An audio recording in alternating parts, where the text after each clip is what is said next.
Minorities ದಯಮಾಡಿ ಮುಸ್ಲಿಮಾನರನ್ನು ತಿಳ್ಕೊಂಬಿಡಿ. ಜೈನರು ಇದಾರೆ, ಸಿಖ್ರು ಇದಾರೆ, ಹತ್ತೋಟಿರೋ ಸಿಖ್ರು ಇದಾರೆ ಬೆಂಗಳೂರಲ್ಲಿ. ಈಗ 1 ಲಕ್ಷ ಇರೋ ಜೈನರು ಇದಾರೆ, ಅವರು ಮೈನಾರಿಟೀಸ್ ಬರ್ತಾರೆ. ಈಗ ಜನಸಂಖ್ಯೆಗೆ ಅನುಗುಣವಾಗಿ ಜನಸಂಖ್ಯೆಗೆ ಅನುಗುಣವಾಗಿ ಕೊಡ್ಬೇಕಾಗ್ತದೆ. ಕರ್ನಾಟಕದ ಮುಂದಿನ ಚುನಾವಣೆಯಲ್ಲಿ ನಾವು ಟಿಕೆಟ್ ಏನ್ ಹಂಚಿಕೆ ಮಾಡ್ತೀವಲ್ಲ, ಅವಾಗ ಇದ್ರ ಬಗ್ಗೆ ಮಾತಾಡೋಣ. ಈಗ ಅವಾಗ ಇಲ್ಲ ಸರ್, ಒಂದ್ ನಿಮಿಷ, ಅವಾಗ ಇವ್ರು ಯಾರು ಮಾತಾಡಲ್ಲ, ಅಮಿತ್ ಶಾ ಮಾತಾಡ್ತಾರೆ. ಒಂದ್ ನಿಮಿಷ, ಆ ಟೈಮಲ್ಲಿ ಅಮಿತ್ ಶಾ ಮಾತಾಡ್ಲಿ. ಕಾಂಗ್ರೆಸ್ ಅವ್ರು ಏನ್ ಮಾಡ್ಕೊಂಡಿದ್ರು, ಕೈ ಕಟ್ಟಿ ಕೂತಿದಾರ. ಜೆಡಿಎಸ್ ಅವ್ರು ಏನ್ ಮಾಡಿದ್ರು, ಕೈ ಕಟ್ಟಿ ಕೂತಿದಾರ. ನಿಮ್ಗೂ ನೀವು ರೆಡಿ ಇಲ್ಲ ಮಾತಾಡ್ಲಿಕ್ಕೆ, ಅದನ್ನ ವಿರೋಧ ಮಾಡ್ಲಿಕ್ಕೆ. ನೀವು ವಿರೋಧ ಮಾಡಿ ನಾವು ಹೇಳೋದು ಖಂಡಿತ ವಿರೋಧ ಮಾಡ್ತೀವಿ ಸರ್. ಅಲ್ಲ, ಯಾವ ರೀತಿ ಯಾವ ಮಟ್ಟದ ಸರ್ ಕೇಳಿ ಸರ್. ಈಗ ಬಿಜೆಪಿ ಕನಿಷ್ಠ 5 ಸ್ಥಾನ ಆದ್ರೂ ಅಲ್ಪಸಂಖ್ಯಾತರು ಕೊಟ್ರೆ ಧರ್ಮದ ಮೇಲೆ ಚುನಾವಣೆ ನಡೆಯಲ್ಲ ಈ ರಾಜ್ಯದಲ್ಲಿ. ಎಲ್ಲ ವರ್ಗದವ್ರನ್ನು ಆ ಬಿಜೆಪಿನವರು ಪ್ರೀತಿಸ್ತಾ ಇದ್ದಾರೆ. ಭಾರತೀಯ ಒಕ್ಕೂಟದಲ್ಲಿ ನಾನು ಮೈನಾರಿಟೀಸ್ ಅಂದ್ರೆ ಮುಸಲ್ಮಾನರಂತಲ್ಲ, ಕ್ರೈಸ್ತರಿಗೂ ಕೊಡಿ. ಅವರು ಇದ್ದಾರೆ. ಪ್ರತಿ ರಾಜಕೀಯ ಪಕ್ಷವು ಗೆಲ್ಲೇಬೇಕು, ನಾವು ಅಧಿಕಾರವನ್ನು ಹಿಡಿಲೇಬೇಕು ಅನ್ನುವಂತ ಮಾನದಂಡವನ್ನು ಇಟ್ಟುಕೊಂಡೇನೆ ಅಭ್ಯರ್ಥಿಗಳನ್ನ ಹಾಕುವಂತದ್ದು. ಹಾಗಾಗಿ ನಾವು ಸಹ ಒಂದು ರಾಜಕೀಯ ಪಕ್ಷವಾಗಿ ಈ ಚುನಾವಣೆಯಲ್ಲಿ ನಾವು ಅಧಿಕಾರವನ್ನು ಹಿಡಿಲೇಬೇಕು ಅನ್ನುವಂತ ನಿಟ್ಟಿನಲ್ಲಿ ನಾವು ಏನು ಕಾಂಬಿನೇಷನ್ ಅಲ್ಲಿ ಟಿಕೆಟ್ ಕೊಡಬೇಕು, ಗೆಲ್ಲೋದಕ್ಕೆ ಏನು ಮಾನದಂಡವನ್ನು ನಾವು ಅನುಸರಿಸಬೇಕು ಅದನ್ನ ಅನುಸರಿಸ್ತೀವಿ. ಅದರಲ್ಲಿ ಅನುಮಾನ ಇಲ್ಲ. ಇಲ್ಲ, ನಾನು MR ವೆಂಕಟೇಶ್ ಅವರ ಮಾತನ್ನ ಸಮರ್ಥಿಸ್ಕೋತೀನಿ ಒಂದು ರೀತಿಯಲ್ಲಿ. ಏನು ಅಂತಂದ್ರೆ, ಎಸ್, ನಾನು ನಂಜುಂಡಪ್ಪ ಅವರ ಮಾತನ್ನು ಕೂಡ ಒಪ್ತೀನಿ, ಟಿಕೆಟ್ ಕೊಡಬೇಕು ಅಂತ ಅಂದ್ಬಿಟ್ಟು. ಆದ್ರೆ ಈ ಅಲ್ಪಸಂಖ್ಯಾತರು ಅಥವಾ ಅದು ಕ್ರಿಶ್ಚಿಯನ್ಸ್ ಆಗಿರ್ಬೋದು, ಮುಸ್ಲಿಮ್ಸ್ ಆಗಿರ್ಬೋದು, ಜೈನರಾಗಿರ್ಬೋದು, ಯಾವುದೇ ಇರ್ಬೋದು, ಜೆಡಿಎಸ್ ಮತ್ತು ಬಿಜೆಪಿ ಕಾಂಗ್ರೆಸ್ಗೆ ಕೊಡುವಷ್ಟೇ ಒಂದು ಏನು ಕಾರ್ಯಕರ್ತರನ್ನು ಕೂಡ ಕೊಟ್ಟರೆ ಬಹುಶಃ ಅವರು ಕೊಡಬಹುದೇನೋ. ಇಲ್ಲ ನೋಡಿ, ಸರ್ಕಾರ ಮಾಡೋದಕ್ಕೆ 113 ಕಾರ್ಯಕರ್ತರು ಆ ವಿಚಾರದಲ್ಲಿ ಬ್ರೇಕ್ ತಗೋತೀನಿ. ಆ ವಿಚಾರದಲ್ಲಿ ಬಿಜೆಪಿಗೆ ಒಂದು ಅನ್ಟಚಬಿಲಿಟಿ ಅನ್ನುವಂತ ಒಂದು ಮಾತಿದೆ. ಅದರಿಂದ ಹೊರ ಬರಬೇಕು. ಹೊರ ಬರಲೇಬೇಕಾಗತ್ತೆ. ಯಾಕೆಂತಂದ್ರೆ ಕೇಂದ್ರದಲ್ಲಿ ಅಧಿಕಾರ ಮಾಡ್ತಾ ಇರುವಂತವರು, ಬಹುಶಃ ಇನ್ನೊಂದು ಸುತ್ತಿನ ಅಧಿಕಾರಕ್ಕೂ ಕೂಡ ಒಂದು ರೂಪರೇಷೆಗಳನ್ನು ಹಾಕೊಂಡಿದ್ದಂತವರು. ಅಲ್ಲೂ ಕೂಡ ಕೂತಿರೋರು ಏನು ಸಾಧಾರಣ ಮನುಷ್ಯರಲ್ಲ. ಅಲ್ಲಿ ನರೇಂದ್ರ ಮೋದಿ ಅಂತವ್ರು ಇದ್ದಾರೆ, ಆಮೇಲೆ ಅಮಿತ್ ಶಾ ಅವರಿದ್ದಾರೆ, ಆಮೇಲೆ ಅಂತ ಹೋರಾಟಗಳು ಕೂಡ ವಿರೋಧ ಪಕ್ಷಗಳಿಂದ ಬರಬೇಕು, ಜನಸಾಮಾನ್ಯರಿಂದ ಬರಬೇಕು. ಇಲ್ಲ ಅವ್ರಿಗೂ ಕೊಡಿ ಅನ್ನುವಂಥದ್ದು. ಆ ಬದಲಾವಣೆಗಳು, ಫಾರ್ ಎಕ್ಸಾಂಪಲ್ ನಾನು ಹೇಳ್ಬಿಡ್ತೀನಿ, RSS ನಲ್ಲೇ ಒಂದು ಏನು ಕ್ರಿಶ್ಚಿಯನ್ಸ್ ಅಂಡ್ ಮುಸ್ಲಿಮ್ಸ್ಗೆ ಒಂದು ವಿಶೇಷವಾದಂತಹ ಅವಕಾಶಗಳಲ್ಲಿ ಸಿಗತ್ತೆ ಅಂತ ಹೇಳುವಾಗ, ಜನರು ಯೂತ್ ಗಳನ್ನ ಅಟ್ರಾಕ್ಟ್ ಮಾಡೋದಕ್ಕೆ ಬೇಕಾಗಿ, ಎಸ್ಪೆಷಲಿ ಯೂತ್ ವಿಚಾರ ಮತ್ತೆ ಹೇಳ್ತೀನಿ ನಾನು, ಯೂತ್ ಗಳನ್ನ ಅಟ್ರಾಕ್ಟ್ ಮಾಡೋದಕ್ಕೆ ವಿಚಾರವಾಗಿ ಸಾಧಾರಣವಾಗಿ ಬಿಜೆಪಿಯನ್ನ ಅಥವಾ ಹೇಗೆ ಹೇಳಲಾಗುತ್ತೆ ಅಂತಂದ್ರೆ, ಅವರು ಹಳೇ ಸಂಪ್ರದಾಯಕ್ಕೆ ಜೋತು ಬಿದ್ದಿರ್ತಾರಪ್ಪ, ಅವ್ರು ಚೇಂಜ್ ಮಾಡೋದೇ ಇಲ್ಲ ಅಂತ ಹೇಳಿ ಅವರು ಚಡ್ಡಿ ಒಂದು ಬ್ರೇಕ್.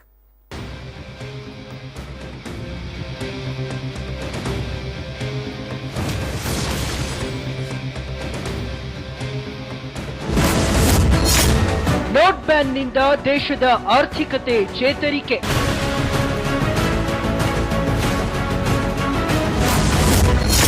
ಹಣಕಾಸು ಸಚಿವಾಲಯದಿಂದ ಸಿದ್ಧವಾಗಿದೆ ರಿಪೋರ್ಟ್.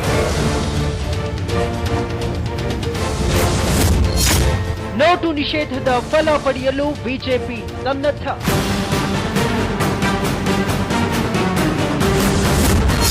ನಿಜವಾಗಿಯೂ ಇಂಡಿಯಾ ಎಕಾನಮಿಗೆ ಬಲ ಬಂದಿದೆಯಾ?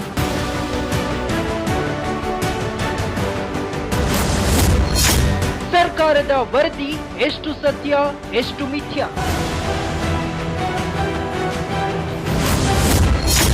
ನಗದು ಅಳದು ವೀಕ್ಷಿಸಿ ಬೆಳಗ್ಗೆ 10ಕ್ಕೆ. ಥೈರಾಯ್ಡ್ ನಿಮಗೆ ಕಾಡುತ್ತಿದೆಯಾ?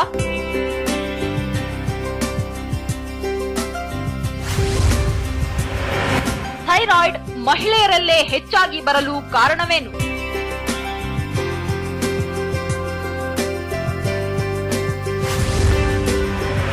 ಥೈರಾಯ್ಡ್ಗೆ ಇರುವ ಚಿಕಿತ್ಸೆಗಳೇನು?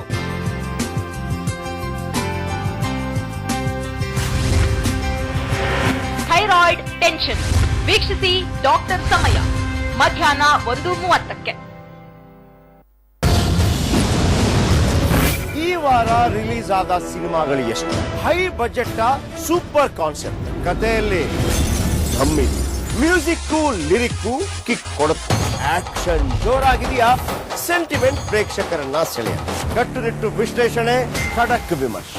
ಈ ಸಿನಿಮಾ ನಾವು ಕೊಡೋ ಸ್ಟಾರ್ ಎಷ್ಟು? ರಿಯಲ್ ರಿವ್ಯೂ ಪ್ರತಿ ಶುಕ್ರವಾರ ರಾತ್ರಿ 8:30. ದೇಶದಲ್ಲಿ ಸೃಷ್ಟಿಯಾಗಿದೆಯಾ 1 ಕೋಟಿ ಉದ್ಯೋಗ? ನಕ್ಸಲ್ ಉಗ್ರವಾದಿಗಳ ಅಟ್ಟಹಾಸಕ್ಕೆ ಬೆತ್ತಿದೆಯಾ ತೆರೆ? ಭ್ರಷ್ಟಾಚಾರ ಸಂಪೂರ್ಣವಾಗಿ ನಿರ್ಮೂಲನೆಯಾಗಿದೆಯಾ? ನಿರ್ಭಯ ನಿಧಿಯಿಂದ ಮಹಿಳೆಯರಾಗಿದ್ದಾರಾ ಸುರಕ್ಷಿತ?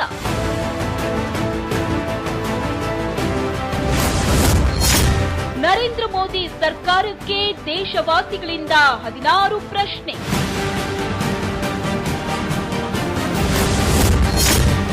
ಮೂರು ವರ್ಷದ ಆಡಳಿತದಲ್ಲಿ ಹೇಳಿದ್ದೇನು ಮಾಡಿದ್ದೇನು?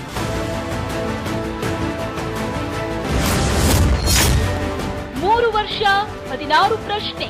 ಮೋದಿ ಸರ್ಕಾರದ ರಿಪೋರ್ಟ್ ಕಾರ್ಡ್.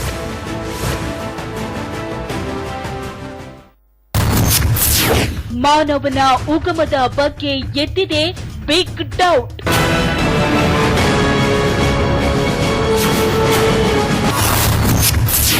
ಮಂಗನಿಂದ ಮಾನವನಾಗಿದ್ದೇ ದೊಡ್ಡ ಸುಳ್ಳ?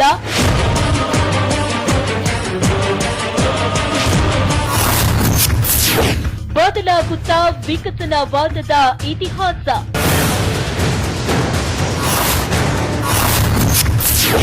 ಆಫ್ರಿಕಾದಲ್ಲಿ ಆಗಿಲ್ವಾ ಹ್ಯೂಮನ್ ಎವಲ್ಯೂಷನ್?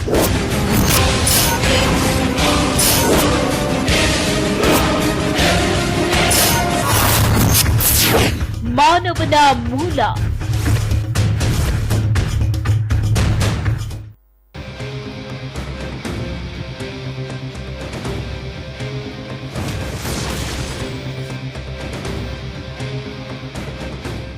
ಹೊಸ ಮುಖ ಹೊಸ ತಂತ್ರ. ಎಸ್ ನಟರಾಜ್ ಗೌಡ್ರೆ, ನಿಮಗೆ ಇದು ಯಾವ ರೀತಿ ಲಾಭ ಆಗ್ಬಹುದು ಅಥವಾ ನಷ್ಟ ಆಗ್ಬಹುದು? ಯಾಕಂದ್ರೆ ನಾಯಕರು ತುಂಬಾ ಇದ್ದಾರೆ, ಅವ್ರದೇ ಪಟಲಂಗಳು ಒಂದು 20-25 ಇರುತ್ತೆ. ಯಾವ ಹೊಸ ಮುಖಗಳನ್ನು ಹುಡುಕ್ತಾ ಹೋಗ್ತೀರಿ? ಕಷ್ಟ ಆಗ್ಬಿಡುತ್ತಲ್ಲ ಒಂದ್ ವೇಳೆ ಈ ರೀತಿ ಆದ್ರೆ. ಈಗ ಒಂದು ನಿರ್ಧಾರಕ್ಕೆ ಬಂದಿದ್ದಾರೆ ಅಂತ ಅಂದ್ರೆ, ಈ ನಿರ್ಧಾರಕ್ಕೆ ಬಂದಿರೋದೇನು? ಕೆಲವರ ಮೇಲೆ ಗ್ಯಾರಂಟಿ ಇಲ್ವಾ ವಾಪಸ್ ಗೆಲ್ತಾರೆ ಅಂತ ಅಂದ್ಬಿಟ್ಟು? ಅದಕ್ಕ ಯಾವ ಕಾರಣಕ್ಕೆ? ಇಲ್ಲ, ಈಗ ಇವಾಗಲೇ ನೀವು ಸ್ವಾಗತಿಸ್ತೀರಾ ಹೊಸ ಮುಖಗಳಿಗೆ? ಒಂದು 100 ಜನರಿಗೆ ಮನೆ ಹಾಕಬೇಕು ಅಂತ ಹೇಳಿ ಅಲ್ಲಿ ಕಾರ್ಯಕರ್ತರಾಗಿರ್ಬೇಕು, ಒಂದು ಸಂಘಟನೆಯಲ್ಲಿ ಗುರುತಿಸ್ಕೊಂಡಿರ್ಬೇಕು, ಆಮೇಲೆ ತತ್ವ ಸಿದ್ಧಾಂತದಲ್ಲಿ ಇರಬೇಕು, ಗೆಲ್ಲೋ ಅಂತ ಒಂದು ಮಾನದಂಡ ಅಲ್ಲಿ ನೋಡ್ತಾರೆ. ಇದು ನಿಮ್ಮ ಈ ಯೂತ್ ಚುನಾವಣೆಗಳು ನಡೆದ ಮೇಲೆ ಈ ರೀತಿಯ ಒಂದು ಐಡಿಯಾ ಅಂತ ಏನು? ಇಲ್ಲ ನೋಡಿ, ಇಲ್ಲ ಎಲ್ಲಾ ಸಮಯದಲ್ಲೂ ಕಾಂಗ್ರೆಸ್ ಮೇಲೆ ಈಗ ಜನರೇಷನ್ ಚೇಂಜ್ ಆಗ್ತಾ ಹೋಗ್ತದೆ. ಈಗ ಈ ಜನರೇಷನ್ ಅಲ್ಲಿ ಏನಾಗ್ತದೆ ಅಂದ್ರೆ, ಈಗ ರಾಹುಲ್ ಗಾಂಧಿ ಅವರು ಎಲ್ಲರ ಯುವಕರಿಗೆ ಅವಕಾಶ ಕೊಡ್ತಾ ಇದ್ದಾರೆ. ಈಗ ನಮ್ಮ AICC ಜನರಲ್ ಸೆಕ್ರೆಟರಿ ವೇಣುಗೋಪಾಲ್ ಮತ್ತೆ ಅವ್ರ 4 ಜನ ಸೆಕ್ರೆಟರಿಗಳನ್ನ ಮಾಡಿ ನಮ್ಮ ಕರ್ನಾಟಕಕ್ಕೆ ಡೆಪ್ಯೂಟ್ ಮಾಡಿದ್ದಾರೆ. ಅವ್ರ 5 ಜನರು ಕೂಡ ಫಸ್ಟ್ ಟೈಮ್ ಆರ್ಗನೈಸೇಷನ್ ಅಲ್ಲಿ ಪೋಸ್ಟ್ ತಗೊಂಡಿದ್ರು. ಎಲ್ಲರಿಗೂ ರಾಜಕೀಯ ಹಿನ್ನೆಲೆ ಇದೆ. ಅವರು NSU ಇಂದ, ವಿದ್ಯಾರ್ಥಿ ಘಟಕದಿಂದ, ಯೂತ್ ಕಾಂಗ್ರೆಸ್ ಇಂದ ಬಂದವರು. ನಾನು ಹೇಳ್ತಾ ಇದ್ದೀನಿ, ಯುವಕರ ಮೇಲೆ ನಂಬಿಕೆ ಇದೆ, ಖಂಡಿತ ಯುವಕರನ್ನೇ. ಯಾಕಂದ್ರೆ ತೊಂದರೆ ಇಲ್ಲ, 40 ಮೇಲೆ ಈಗ ನೀವು ಎಷ್ಟು ವರ್ಷಕ್ಕೆ ಈಗ ಅವಕಾಶ ಕೊಡೋದು ಯಾರಿಗೆ ಅಂತ ಯಾಕಂದ್ರೆ ಯುವಕರಿಗೆ ಈಗ ಯುವಕರಿಗೆ ಏನಾಗ್ತದೆ ಅಂದ್ರೆ, ಒಂದು ಶಕ್ತಿ ಇರ್ತದೆ, ಒಂದು ಸ್ಫೂರ್ತಿ ಇರ್ತದೆ, ಉತ್ಸಾಹದಿಂದ ಕೆಲಸ ಮಾಡ್ತಾರೆ. ಇದು ಒಂದು. ಎರಡನೇದು ಜ್ಞಾನ ಮತ್ತೆ ಅನುಭವ ಮತ್ತೆ ಜ್ಞಾನ ಯಾರು ಮಾಡ್ತಾರೆ. ಉದಾಹರಣೆ ರಾಹುಲ್ ಗಾಂಧಿ. ಖಂಡಿತವಾಗಿ ಅವರು ಕಾಶ್ಮೀರದಿಂದ ಕನ್ಯಾಕುಮಾರಿವರೆಗೂ ನೀವು ಲಾಸ್ಟ್ 3 ಇಯರ್ಸ್ ಬಿಜೆಪಿ ವಿರುದ್ಧ ಏನು ಹೋರಾಟ ಮಾಡಿದ್ದಾರೆ ಅದನ್ನು ಗಮನಿಸಿದ್ರೆ ನಿಮ್ಗೆ ಗೊತ್ತಾಗ್ತದೆ.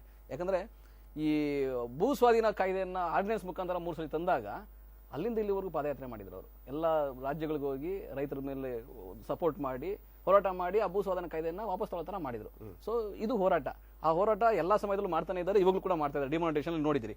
ಈಗ ಯುವಕರಿಗೆ ಏನು ಅವಕಾಶ ಕೊಡಬೇಕು ಅಂತ AICC ಹಿಡಿದು KPCC ವರೆಗೂ ಪ್ರತಿಯೊಬ್ಬರಿಗೂ ಒಂದು ಅವಕಾಶವನ್ನು ಕೊಡ್ತಾ ಇದ್ದಾರೆ. ಇದರೊಳಗೆ ಹೊಸ ಮುಖಗಳು ಬರ್ತಾರೆ ಅಂದ್ರೆ ಅವರ ಮಾನದಂಡ ನೋಡ್ತಾರೆ. ಅವ್ರಿಗೆ ಎಷ್ಟು ಶಕ್ತಿ ಇದೆ, ಯುವಕರ ಜೊತೆ ಅವ್ರು ಬೆರ್ತಿದಾರಾ, ಅಲ್ಲಿನ ಜನ ಜೊತೆಗೆ ಬೆರ್ತಿದಾರಾ, ಒಡನಾಟ ಇದೆಯಾ, ಸಂಪರ್ಕ ಇದೆಯಾ, ಮೊದಲಿಂದ ಇರಲಿಲ್ಲ ಸರ್? ಇದು ಖಂಡಿತವಾಗಿ ಮೊದಲಿಂದ ಇದೆ. ಬಟ್ ಇಷ್ಟು ಪರ್ಸೆಂಟೇಜ್ ದೊಡ್ಡ ಮಟ್ಟದಲ್ಲಿ ಇರಲಿಲ್ಲ. ದೇಶದಲ್ಲಿ ಚುನಾವಣೆ ಸೋತಿದೆ, ಮನವರಿಕೆ ಆಗಿದೆ, ಜ್ಞಾಪಕ ಶಕ್ತಿ. ಅಂದ್ರೆ ಇವರಿಗೆ ಈಗ ಇವರಿಗೆ ಸ್ಫೂರ್ತಿ ಇವರು ನರೇಂದ್ರ ಮೋದಿ ಸ್ಫೂರ್ತಿ. ನರೇಂದ್ರ ಮೋದಿ ಸ್ಫೂರ್ತಿನಲ್ಲಿ ಈಗ ಸೋಲು ಚುನಾವಣೆಯಲ್ಲಿ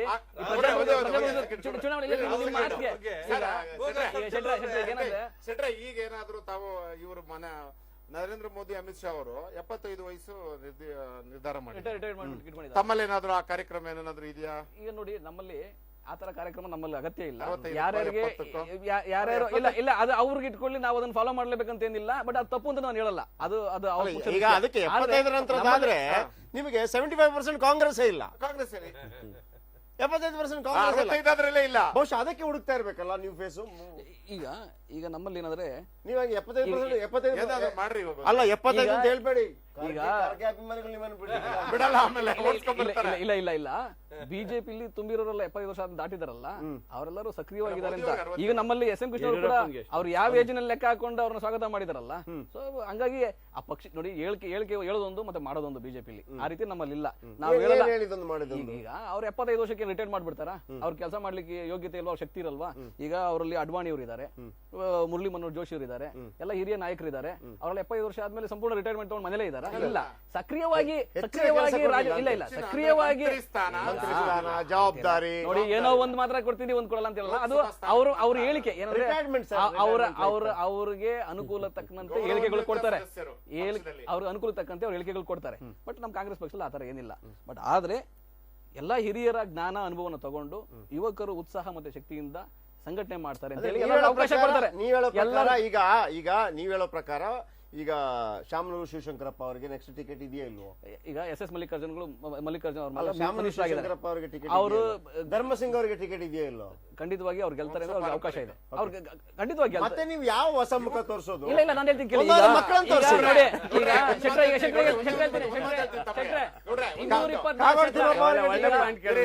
224 ಕ್ಷೇತ್ರ, 124 ಲಕ್ ಮಾಡಿಕೊಟ್ಟಿದ್ದಾರೆ. ಎಲ್ಲೆಲ್ಲಿ ಅವಕಾಶ ಸಿಗುತ್ತೆ? ಈಗ ನೀವು ನನ್ನ ಬಗ್ಗೆ ಹೇಳ್ತಾ ಇದ್ರಿ, ನೋಡಪ್ಪ ಬಿಲೋ 40 ವರ್ಷದವ್ ನೀನು ಒಬ್ಬನೇ ಕಾಂಗ್ರೆಸ್ ನಲ್ಲಿ ವಕ್ತಾರ ಬಂದಿದ್ದೀನಿ. ನಿಮ್ಗೇನಾದ್ರೂ ನಮ್ಮ ಏರಿಯಾದಲ್ಲಿ ಖಂಡಿತವಾಗ್ಲೂ ಓಟ್ ಹಾಕ್ತೀನಿ ನಾನು ನಿಮಗೆ. ನೀವು ಆ ಕಾರ್ಯ ರಾಹುಲ್ ಗಾಂಧಿ ಮಾಡ್ಬೇಕಾದಲ್ಲಿ ದೇಶಕ್ಕೆ ರಾಜೀವ್ ಗಾಂಧಿ ಅಲ್ಲ ಸರ್, ಈಗ ನಟರಾಜ್ ಗೌಡ್ರು ನನ್ನ ಏರಿಯಾದಲ್ಲಿ ಇದ್ರೆ ರಾಜ್ಯದಲ್ಲಿ ದೇಶದಲ್ಲಿ 18 ಕೊಟ್ಟಿದ್ದು ಯಾವುದೇ ಪಕ್ಷ ನೋಡಿ, ಈಗ ನಂಜುಂಡಪ್ಪ ಅವರೇ ಹೇಳ್ತಾ ಇದ್ದಾರೆ, ಯಾಕಂದ್ರೆ ಯುವಕರಿಂದ ದೇಶ ಕಟ್ಟಲಿಕ್ಕೆ ಸಾಧ್ಯ, ಯುವಕರಿಂದ ಸಮಾಜ ನಿರ್ಮಾಣ ಸಾಧ್ಯ, ಯುವಕರಿಂದ ಬದಲಾವಣೆ ಸಾಧ್ಯ. ಬಗ್ಗೆ ಮಾತಾಡಂಗೆ ಇಲ್ಲ. ರಾಜೀವ್ ಗಾಂಧಿ ಕೊಟ್ಟೋಗಿದ್ದಾರೆ, ರಾಜೀವ್ ಗಾಂಧಿ ಕೊಟ್ಟೋಗಿದ್ದಾರೆ, ಅದನ್ನ ಮಾಡ್ತಾ ಇದ್ದೀವಿ. ಯುವಕರಿಂದ ಮಾತ್ರ ಸಾಧ್ಯ. ಕಾಗೋಡು ತಿಮ್ಮಪ್ಪ ಅವರಿಗೆ ಟಿಕೆಟ್ ಕೊಡಬೇಡಿ ಸರ್. ಆಮೇಲೆ ಯಾರಿಗೆ ಶಾಮನೂರು ಶಿವಶಂಕರಪ್ಪರಿಗೆ ಟಿಕೆಟ್ ಕೊಡಬೇಡಿ ಸರ್. ಖರ್ಗೆ ಅವರಿಗೂ ಟಿಕೆಟ್ ಜಯಚಂದ್ರ ಕೊಡಬೇಡಿ ಸರ್. ಅಲ್ಲ, ಜಯಚಂದ್ರಿಗೆ ಇನ್ನೂ ಆಗಿಲ್ಲ ಸರ್. 75 ಆದವರಿಗೆ ಸುಮ್ಮನೆ ಎಷ್ಟು ಕ್ರಿಯಾಶೀಲ ಆಗಿದ್ದಾರೆ. ಪ್ರಕಾಶ್ ಹುಕ್ಕೇರಿ ಅದು ಬಿಜೆಪಿ ಮಾಡ್ಲಿ ಸರ್. ನಮ್ ಕಾಂಗ್ರೆಸ್ ಕಾಂಗ್ರೆಸ್ ಅಲ್ಲಿ ಅಂತವ್ರಿಗೂ ಟಿಕೆಟ್ ಸಿಕ್ಕಿದೆ. ಕಾಂಗ್ರೆಸ್ ಅಲ್ಲಿ ಅವ್ರು ಗೆಲ್ತಾರೆ. ಅವ್ರು ಬೇಕಿದೆ ಕಾಂಗ್ರೆಸ್, ಸಮಾಜಕ್ಕೆ ಬೇಕಾಗಿದೆ, ದೇಶಕ್ಕೆ ಬೇಕಾಗಿದೆ. ನಿನ್ನೆ ಹೇಳಿದ್ರು ನನಗೆ ಕ್ಲೀನ್ ಚಿಟ್ ಸಿಗಿದೆ, ನಾನು ಮತ್ತೆ ಸಿದ್ಧ ಆಗಿದ್ದೀನಿ. ಮತ್ತೆ ನಾನು ಸಿದ್ಧವಾಗಿದ್ದೀನಿ. ಈಗ ರೇಣುಕಾಚಾರ್ಯ ಲಕ್ಷ್ಮಣ್ ಅವರು, ಕೃಷ್ಣಪಾಲೆಮ್ಮ ಅವರು, ಹಾಲಪ್ಪ, ಈ ತರ ಅದೊಂದು ಲಿಸ್ಟ್ ದೊಡ್ಡದಿದೆ ಅಲ್ಲಿ.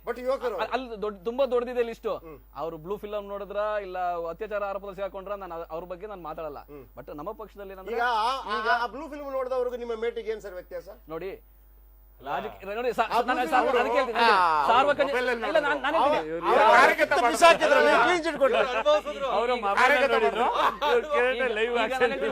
ಈಗ ಅರ್ತಾಳ್ ಹಾಲಪ್ಪನವರು ರೇಪ್ ಪ್ರಕರಣದಲ್ಲಿ ಸಿಗಾಕೊಂಡಿದ್ದು.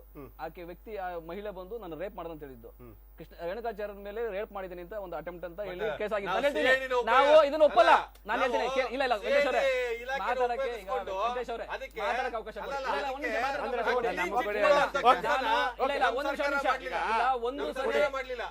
ಒಂದು ಸರಿ ಇನ್ನೊಂದು ತಪ್ಪು ನಾನು ಹೇಳ್ತಾ ಇಲ್ಲ. ಇಂಥ ಸಾರ್ವಜನಿಕ ಜೀವನದಲ್ಲಿದ್ದಾಗ, ರಾಜಕೀಯ ಜೀವನದಲ್ಲಿದ್ದಾಗ ಇಂಥವೆಲ್ಲ ತಪ್ಪು.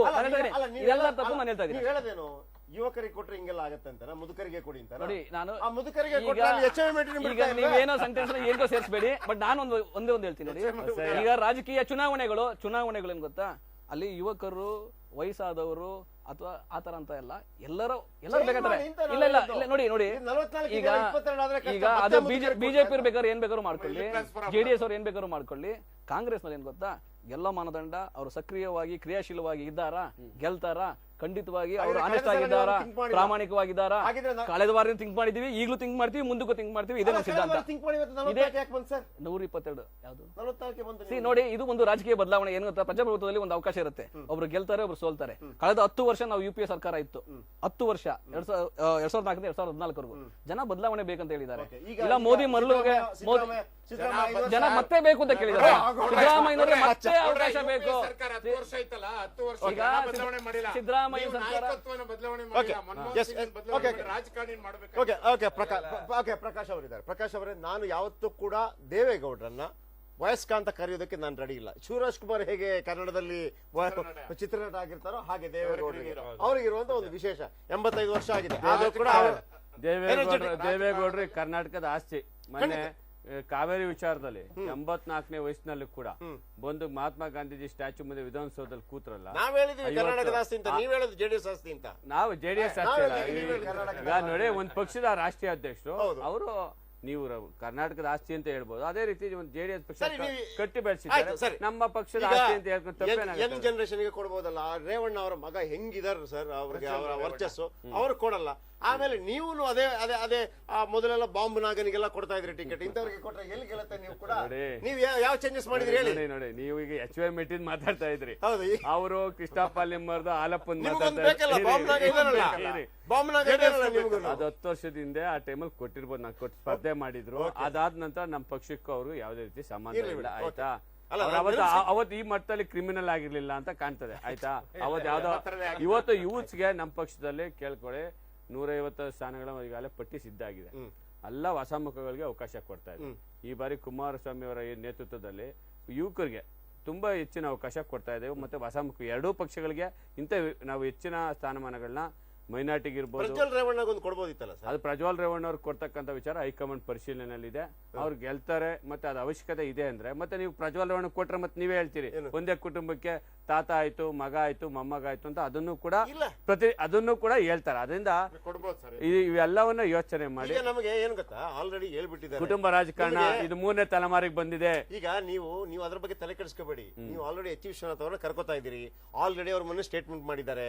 ಈಗ ನಿಮ್ದು ಅಪ್ಪ ಮಕ್ಕಳ ಪಕ್ಷಕ್ಕೆ ಹೋಗ್ತಾ ಅಂತ ಹೇಳುವಾಗ ಕಾಂಗ್ರೆಸ್ಗೆ ಅಮ್ಮ ಮಗನ ಪಕ್ಷ ಅಂತ ಹೇಳಿದೆ.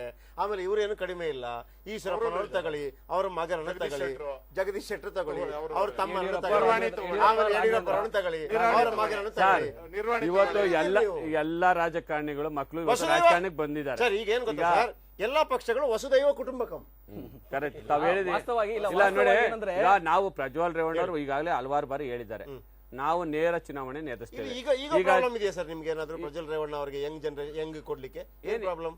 ಏನ್ ಪ್ರಾಬ್ಲಮ್ ಅಂತ ಏನ್ ಹೇಳ್ತಾ ಕುಮಾರಸ್ವಾಮಿ ಅವರು ಅದರ ಬಗ್ಗೆ ಏನ್ ಹೇಳ್ತಾ ಇದ್ದಾರೆ? ಅಲ್ಲೀಗ ನೋಡಿ, ಹುಣಸೂರಿನಲ್ಲಿ ನೀವೇ ಹೇಳಿದ್ರು ವಿಶ್ವನಾಥ್ ಬಂದಿದ್ದಾರೆ. ಹೌದು, ಅವ್ರು ಹುಣಸೂರಿನಲ್ಲಿ ನಿಲ್ಬೇಕಂತ ನಾವ್ ಹೇಳಿದ್ದಲ್ಲ, ನೀವ್ ಹೇಳಿದ್ರೆ ನಾವ್ ಹೇಳ್ತಾ ಇರೋದು. ಹುಣಸೂರಿನಲ್ಲಿ ಪ್ರಕಾಶ್ ಹೆಂಗ್ ಹೇಳ್ತಾರೆ ಅಂತಂದ್ರೆ ನಾನೇನೋ ಕರ್ಕೊಂಡ್ ಬಂದ್ಬಿಟ್ಟು ಸಾರಿ. ಈಗ ನೋಡಿ, ಹುಣಸೂರಿನಲ್ಲಿ ಈಗಾಗಲೇ ಅವ್ರ ಆಕಾಂಕ್ಷಿ ಇದ್ದಾರೆ. ಈಗ ಅವ್ರು ಇನ್ನೊಂದು ಪಕ್ಷದಿಂದ ಅವರು ಇಷ್ಟು ವರ್ಷ ರಾಜಕಾರಣ ಮಾಡ್ಕೊಂಡು ಬಂದಿದ್ದಾರೆ. ಅವ್ರೇನ್ ಸನ್ಯಾಸಿ ಅಲ್ಲ ವಿಶ್ವನಾಥ್ ಅವರು. ಮತ್ತೆ ದೇವೇಗೌಡರು ಅವರನ್ನ ಯಾಕೆ ಸನ್ಯಾಸ ಸ್ವೀಕರಿಸಿ ಹೇಳ್ತಿದ್ದೀರಿ? ಆಯ್ತಾ, ಅವ್ರೇನ್ ಸನ್ಯಾಸಿ. ಅದರಿಂದ ಪ್ರಜ್ವಲ್ ರೇವಣ್ಣ ಅವರು ಅದು ಕೂತು ಚರ್ಚೆ ಮಾಡ್ತಾರೆ. ದೇವೇಗೌಡರಿಗೆ ಕೊನೆಗೆ ಎಲ್ಲಾ ಫೈನಲ್ ಮಾಡ್ತಕ್ಕಂಥವ್ರು ನಮ್ಮ ರಾಷ್ಟ್ರೀಯ ಅಧ್ಯಕ್ಷ. ನಾನು ಇಲ್ಲ ಅಂತ ಹೇಳೋದಿಲ್ಲ, ನಿಮ್ಮ ನಾಯಕರಿಗೆ ಗೌರವ ಕೊಡಬೇಕು. ಅದನ್ನು ಯಾರು ಏನು ತಪ್ಪಿಸ್ಕೊಳಕ್ ಆಗೋದಿಲ್ಲ. ಬಟ್ ನೀವೊಂದು ಸಲಹೆಗಳನ್ನು ಕೊಡುವಾಗ ಈಗ ಪ್ರಜ್ವಲ್ ರೇವಣ್ಣ ಅವ್ರು ನೋಡಿ ಸರ್, ಅವರು ಆಸಕ್ತಿಯಿಂದ ರಾಜಕಾರಣಕ್ಕೆ ಬರ್ಬೇಕಂತ ಇವತ್ತು ಪಕ್ಷದ ಕಾರ್ಯಕರ್ತರಾಗಿ ದುಡಿತಾ ಇದ್ದಾರೆ. ಅವ್ರಿಗೊಂದು ಅವಕಾಶ ಸಿಗ್ತದೆ. ಆದ್ರೆ JDS ಈ ಬಾರಿ ಒಂದು ಕಿಂಗ್ ಮೇಕರ್ ಅಥವಾ ಕಿಂಗ್ ಆಗದೆ ಇದ್ರೆ 2018ರಲ್ಲಿ ಬಹಳ ದೊಡ್ಡ ಹೊಡೆತ ಬೀಳುವಂತ ಪಕ್ಷ JDS ಅನ್ನುವಂತ ಒಂದು ಮಾತಿದೆ ನಮ್ಮ ರಾಜ್ಯದಲ್ಲಿ. ಒಂದ್ ನಿಮಿಷ, ಕಳೆದ ಬಾರಿ ಕೂಡ ನಮ್ಗೆ ಎಷ್ಟೆಲ್ಲ ಅನಾನುಕೂಲ ಪರಿಸ್ಥಿತಿ ಇದ್ದಂತ ಸಂದರ್ಭದಲ್ಲಿ ನಾವು 40 ಸ್ಥಾನ ಗೆದ್ದಿದ್ದೇವೆ ದಯಮಾಡಿ. ಮತ್ತೆ ಇನ್ನ 42 ಸ್ಥಾನಗಳನ್ನ 500 ಓಟಿಂದ 3000 ಓಟಲ್ಲಿ ಕಳ್ಕೊಂಡಿದ್ದೇವೆ. ನಾವು ಕಳೆದ ಬಾರಿನೇ ಸೀರಿಯಸ್ ಆಗಿ ಸರಿಯಾಗಿ ಎಲೆಕ್ಷನ್ ಮಾಡಿದ್ರೆ, ನಾವು ಸೀಟ್ ಕೊಟ್ಟಿದ್ರೆ, ನಮ್ಮ ಒಂದು ಒಳಗಡೆ ಇದ್ದಂತ ವ್ಯತ್ಯಾಸಗಳು ಸರಿಪಡಿಸ್ಕೊಂಡಿದ್ರೆ 75-80 ಸ್ಥಾನ ಇತ್ತು. ಕೆಲವು ಆಂತರಿಕ ನಮ್ಗೆ ಹಣಕಾಸಿನ ವ್ಯವಸ್ಥೆ ಸರಿ ಇರಲಿಲ್ಲ. ಮತ್ತೆ ಸೀಟ್ ಕೊಡ್ತಕ್ಕಂಥ ಸಂದರ್ಭದಲ್ಲಿ ನಾವು ಚುನಾವಣೆ 20 ದಿನವರೆಗೂ ತಗೊಂಡೋಗ್ಬಿಟ್ವಿ ಆ ಒಂದು ಇದನ್ನ. ಈ ಬಾರಿ ನಾವೆಲ್ಲ ಈಗಾಗಲೇ ಏನೇನಲ್ಲ ಕಳೆದ ಬಾರಿ ನಾವು ಈ ಸರಿ ಏನ್ ಆತ್ಮಾವಲೋಕನ ಮಾಡಿದಾದ್ರೂ ಜನರಿಗೆ ಹೇಳಿ ಸ್ವಾಮಿ. ಹೇಳ್ತಾ ಇದೀವಿ ನೋಡಿ ಸರ್, ಮೊದಲೆಲ್ಲ ಏನ್ ಹೇಳ್ತಾ ಇರಿ ಸರ್, ನೀವೇ 4 ಜನ ಕೂತ್ಕೊಂಡು ಮಾಡಿದ್ರೆ ಜನರಿಗೆ ಗೊತ್ತಾಗುತ್ತೆ. ನಾವು ಕೋರ್ ಕಮಿಟಿ ಇಟ್ಕೊಂಡಿದ್ದೇವೆ, ಎಲ್ಲಾ ಜಿಲ್ಲಾ ಸಮಿತಿಗೆ ಇವತ್ತು ಉಸ್ತುವಾರಿಗಳನ್ನ ಕೊಟ್ಟಿದ್ದೇವೆ. ನಾವು ತುಂಬಾ ಆಕ್ಟಿವ್ ಆಗಿ ಕೆಲಸ ಮಾಡ್ತಾ ಇದ್ದೇವೆ. ನಾವು ಅದನ್ನ ಬಂದು ಎಕ್ಸ್ಪೋಸ್ ಮಾಡ್ಕೋತಾ ಇಲ್ಲ. ಜನರಿಗಾದ್ರೆ ಹೇಳ್ಬೇಕಲ್ಲ, ನಾವು ಜನರಿಗೆ ಕೆಲಸ ಹೇಳ್ತಾ ಮಾಡ್ತಾ ಇದ್ದೇವೆ, ಇದ್ದೀವಿ ಅಂದ್ಬಿಟ್ಟು. ಒಳ್ಳೊಳ್ಳೆ ಅಭ್ಯರ್ಥಿಗಳನ್ನ ಈ ಬಾರಿ ಕೊಡ್ತೇವೆ. ಮತ್ತೆ ನೀವೇನ್ ಹೇಳಿದ್ರಿ, ಏನು ಜನರಿಗೆ ಇವತ್ತು ಕುಮಾರಸ್ವಾಮಿ ಒಂದು ನಾಯಕತ್ವ ಇದೆ, ಜನ ಕೇಳ್ತಾರೆ, ರೈತರ ಸಾಲ ಮನ್ನಾ ಮಾಡ್ತೇವೆ, ಯುವಕರಿಗೆ ನಿರುದ್ಯೋಗ ಸಮಸ್ಯೆ ಬಗೆಹರಿಸ್ತೇವೆ. ನಾವು ಹಲವಾರು ಕಾರ್ಯಕ್ರಮ, ಪ್ರಾದೇಶಿಕ ಪಕ್ಷ ಅವಶ್ಯಕತೆ ಇದೆ. ಏನು ಈ ದೇಶದಲ್ಲೇ ಇವತ್ತು ಸೌತ್ ಇಂಡಿಯಾದಲ್ಲಿ ಒಂದು ಪ್ರಾದೇಶಿಕ ಪಕ್ಷ ಬೇಕು ಅನ್ನೋ ಜನರಿಗೆ ಏನು ಇದೆ, ಅದ್ರ ಪ್ರಕಾರ ನಾವು ನಡ್ಕೋತೀವಿ. ಈಗ ವೆಂಕಟೇಶ್ ಅವರೇ, ನಿಮ್ಮಲ್ಲಿ ಒಬ್ಬ ಯೂತ್ ಐಕಾನ್ ಅನ್ನ ಯಾಕೆ ನೀವು ಪ್ರಚಾರ ಮಾಡಬಾರ್ದು?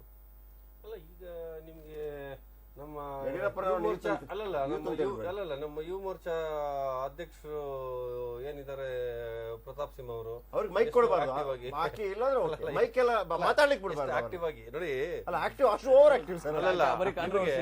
ಅದು ಓವರ್ ಆಕ್ಟಿವ್. ಅಲ್ಲಲ್ಲ, ನಿಮ್ಗೆ ಒಂದು ನೆನಪಿಸೋದಕ್ಕೆ ಇಷ್ಟಪಡ್ತೀನಿ.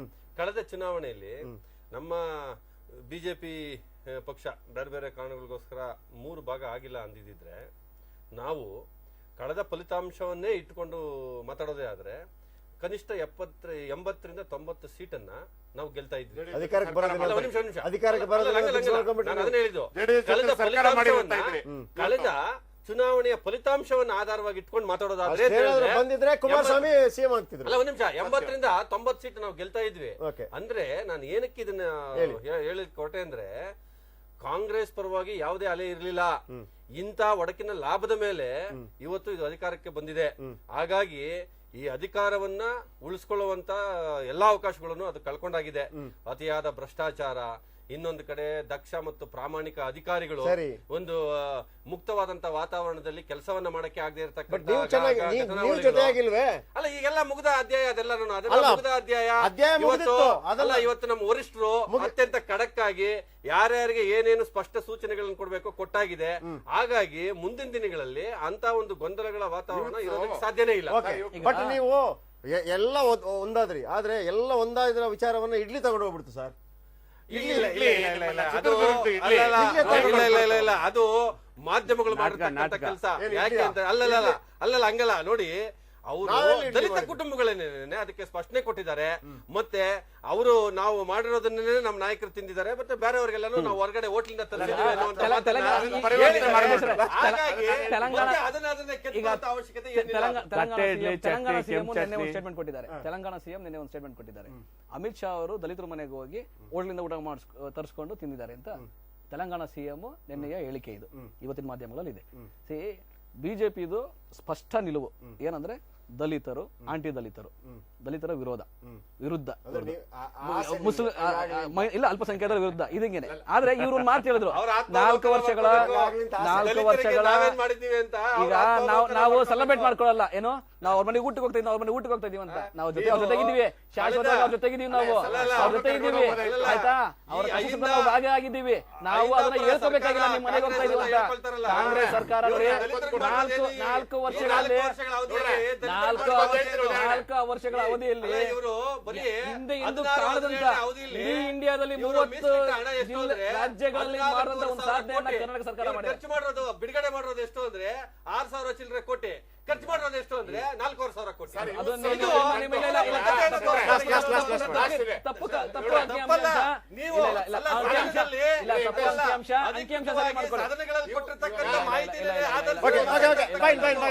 ಈಗ ಯೂತ್ ಅನ್ನೋದಕ್ಕೊಂದು ಬಂತು. ಬಿಜೆಪಿ ಭಾರತೀಯ ಜನತಾ ಪಕ್ಷದಲ್ಲಿ ಅನಂತಕುಮಾರ್ ಹೆಗಡೆ ಮೈನಾರಿಟೀಸ್ ಓಟೇ ಬೇಡ ಅಂತ ಹೇಳ್ಬಿಟ್ಟು ಅವರು ನಾಯಕರಾಗಿ ಇವತ್ತು ಗೆದ್ದು ಬರ್ತಾ ಇದ್ದಾರೆ ನೇರವಾಗಿ. ಸಿಟಿ ರವಿಯವರು ದತ್ತಾತ್ರೇಯನ್ ಜೀವಂತನೇ ಇಟ್ಕೊಂಡಿದ್ದಾರೆ. ಸಾರ್ವಜನಿಕರು ಕೆಲಸ ಮಾಡೋದು ಅಷ್ಟೇ ಇದ್ರು, ದತ್ತಾತ್ರೇಯನ್ ಜೀವಂತನೇ ಇಟ್ಕೊಂಡಿದ್ದಾರೆ. ಈದ್ಗಾ ಮೈದಾನ ಬಗೆಹರಿಸದಂಗೆ ನಮ್ಮ ರಾಜ್ಯದಲ್ಲಿ ಹಿಂದೆ ದೇವೇಗೌಡರು ಮುಖ್ಯಮಂತ್ರಿ ಆದಾಗ ಆ ಟೈಪ್ ಅಲ್ಲಿ ದತ್ತಾತ್ರೇಯನ ಇವತ್ತು ಸಿದ್ದರಾಮಯ್ಯನವರು ಏನಾದ್ರು ನಿಮ್ಮ ಕಾಂಗ್ರೆಸ್ ಮುಖ್ಯಮಂತ್ರಿ ಮಾಡಿದ್ರೆ ಅದು ಸೈಲೆಂಟ್ ಆಗುತ್ತದೆ. ಅದೇ ರೀತಿ ಪ್ರತಾಪ್ ಸಿಂಹ ಒಳ್ಳೆ ಅಭ್ಯರ್ಥಿನ ಹಾಕಿದ್ರೆ ಕಾಂಗ್ರೆಸ್ನವ್ರು, ನೀವು ಪ್ರತಾಪ್ ಸಿಂಹ ಮುಂದಿನ ಲೋಕಸಭಾ ಚುನಾವಣೆಯಲ್ಲಿ ಅವ್ರ ಬಾಯಿ ಮುಚ್ಚಬಹುದು. ಆದ್ರೆ ಭಾಜಪ ತಕ್ಕಂಗೆ ಯೂತ್ಸ್ ನಿಮ್ಮ ಕಾಂಗ್ರೆಸ್ ಅಲ್ಲಿ ಬಿಡಲ್ಲ. 20 ದಿವಸ ಇದ್ದಂಗೆ ಸೀಟ್ ಅನೌನ್ಸ್ ಮಾಡ್ತೀರಾ. ಭಾಜಪಾನವರು ಜನತಾದಳದವರು ಇವಾಗ ರೆಡಿ ಆಗಿದ್ದಾರೆ. ನೀವು ರೆಡಿ ಆಗಿ 2014 ಚುನಾವಣಾ ಇದು ಫಲಿತಾಂಶ ನೀವು ರೆಡಿ ಆಗಿ 2019 ಅದೇ ವಸ್ತುಸ್ಥಿತಿ ಇಲ್ಲ. 2018 ಚುನಾವಣೆ ಸಂದರ್ಭದಲ್ಲಿ ಯೂತ್ಸ್ ಗಳು ಜಾಸ್ತಿ ಬಂದ್ರೆ ಖಂಡಿತವಾಗ್ಲೂ ಅಲ್ಲೊಂದು ರಾಜ್ಯದ ಪರಿವರ್ತನೆ, ಅಲ್ಲೊಂದು ಸ್ಪಾರ್ಕ್ ಹೊಸದ್ ಬರುತ್ತೆ. ನಿಜ. ಎಲ್ಲ ವರ್ಗದಲ್ಲೂ ಕಾಂಗ್ರೆಸ್ ಅಲ್ಲೂ ಬೇಕಾದಷ್ಟು ಜನ ಇದ್ದಾರೆ, ಯೂತ್ಸ್ ಗಳಿದ್ದಾರೆ, ಬಿಜೆಪಿಯಲ್ಲೂ ಇದ್ದಾರೆ. ಜೆಡಿಎಸ್ ನಲ್ಲಿ ನನ್ನ ವೈಯಕ್ತಿಕವಾಗಿ ನಾನು ಹೇಳುವಂತದ್ದು, ಬಹುಶಃ ಪ್ರಜ್ವಲ್ ರೇವಣ್ಣ ಅವರನ್ನ ಒಂದು ಕಣಕ್ಕೆ ಬಿಟ್ರೆ ಒಂದು ಯೂತ್ಸ್ ಗಳನ್ನು ಸೆಳೆಯುವಂತ ಒಂದು ದೊಡ್ಡ ಅವಕಾಶ ಇದೆ ಅಂತ ನನಗನ್ನಿಸ್ತಾ ಇದೆ. ಯಾಕಂದ್ರೆ ಅಲ್ಲೂ ಒಂದು ಬೇಕು. ಕೇವಲ ಅಲ್ಲಿ ಹೇಗಾಗಿದೆ ಈಗ ಟೀಕೆ ಟಿಪ್ಪಣಿಗಳನ್ನು ತುಂಬಾ ಮಾಡ್ತಾರೆ. ಬಿಜೆಪಿ ಅವರು ಸ್ಟೀಲ್ ಬ್ರಿಡ್ಜ್ ಅಂತಂದ್ರು, ಕಾಂಗ್ರೆಸ್ ಅವರು ಎದುರು ಇವಾಗ ಆಂಧ್ರದಲ್ಲಿ ಚಂದ್ರಬಾಬು ನಾಯ್ಡು ಮಗ ಬೀಗರು ಎಲ್ಲ ಇದೆ, ತಪ್ಪೇನಿಲ್ಲ. ಈಗ ವಿರೋಧ ಪಕ್ಷಗಳಿರೋದೇ ಟೀಕೆ ಮಾಡಕ್ಕೆ, ಮಾಧ್ಯಮ ಇರೋದೇ ಟೀಕೆ ಮಾಡಕ್ಕೆ. Thank you very much. ಕಾರ್ಯಕ್ರಮದಲ್ಲಿ ಭಾಗವಹಿಸಿದಂತ ಎಲ್ಲರಿಗೂ ಧನ್ಯವಾದ. ನಾಳೆ ಮತ್ತೆ ಸಿಗೋಣ. ನಮಸ್ಕಾರ.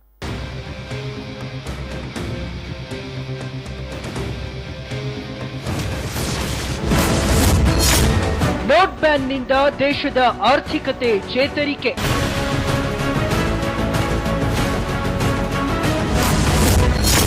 ಹಣಕಾಸು ಸಚಿವಾಲಯದಿಂದ ಸಿದ್ಧವಾಗಿದೆ ರಿಪೋರ್ಟ್. ನೋಟು ನಿಷೇಧದ ಫಲ ಪಡೆಯಲು ಬಿಜೆಪಿ ಸನ್ನದ್ಧ.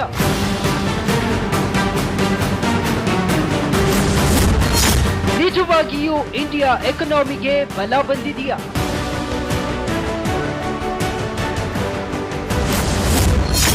ಸರ್ಕಾರದ ವರದಿ ಎಷ್ಟು ಸತ್ಯ, ಎಷ್ಟು ಮಿಥ್ಯ?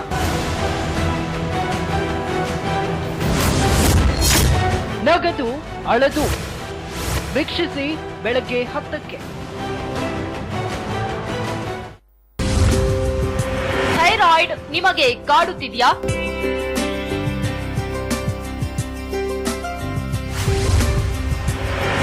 ಥೈರಾಯ್ಡ್ ಮಹಿಳೆಯರಲ್ಲೇ ಹೆಚ್ಚಾಗಿ ಬರಲು ಕಾರಣವೇನು?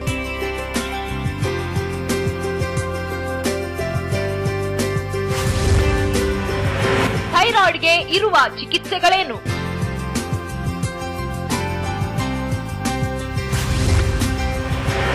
ಥೈರಾಯ್ಡ್ ಟೆನ್ಷನ್ ವೀಕ್ಷಿಸಿ ಡಾಕ್ಟರ್ ಸಮಯ ಮಧ್ಯಾಹ್ನ 1:30ಕ್ಕೆ.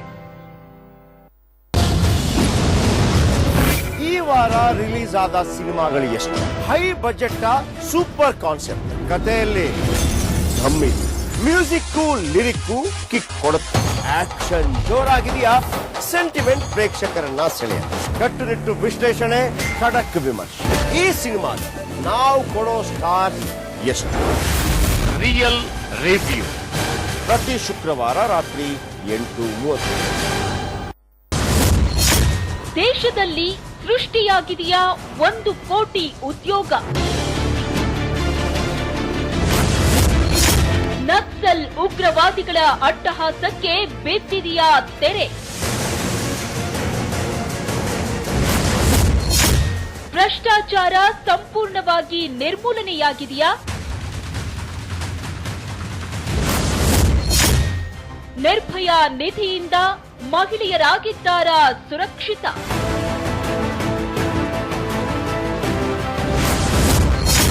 ನರೇಂದ್ರ ಮೋದಿ ಸರ್ಕಾರಕ್ಕೆ ದೇಶವಾಸಿಗಳಿಂದ 16 ಪ್ರಶ್ನೆ.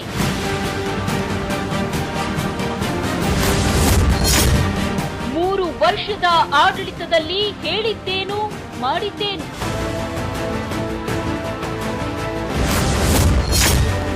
ಮೂರು ವರ್ಷ 16 ಪ್ರಶ್ನೆ. ಮೋದಿ ಸರ್ಕಾರದ ರಿಪೋರ್ಟ್ ಕಾರ್ಡ್.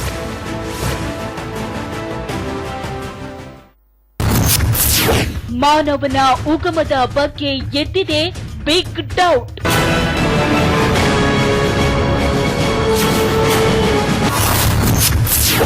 ಮಂಗನಿಂದ ಮಾನವನಾಗಿದ್ದೇ ದೊಡ್ಡ ಸುಳ್ಳ?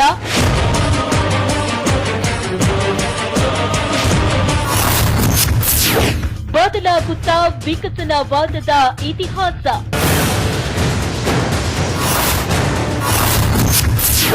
ಆಫ್ರಿಕಾದಲ್ಲಿ ಆಗಿಲ್ವಾ ಹ್ಯೂಮನ್ ಎವಲ್ಯೂಷನ್?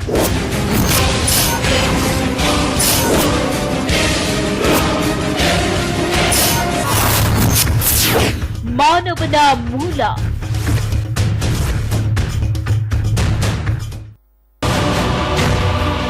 ದಾವೂದ್ ಸೊಸೆ ಮದುವೆಯಲ್ಲಿ ತಿಂದುಂಡು ಬಂದ ಮಿನಿಸ್ಟರ್.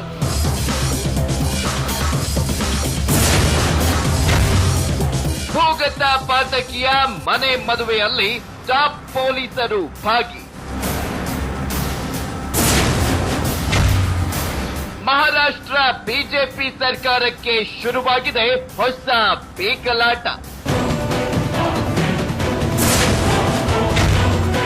ಗೊತ್ತಿಲ್ಲದೆ ಹೋದರೂ ರಾಜಕೀಯ ಲಾಭದ ಆಸೆಗೆ ಹೋಗಿ ಸಿಕ್ಕಾಕೊಂಡರು.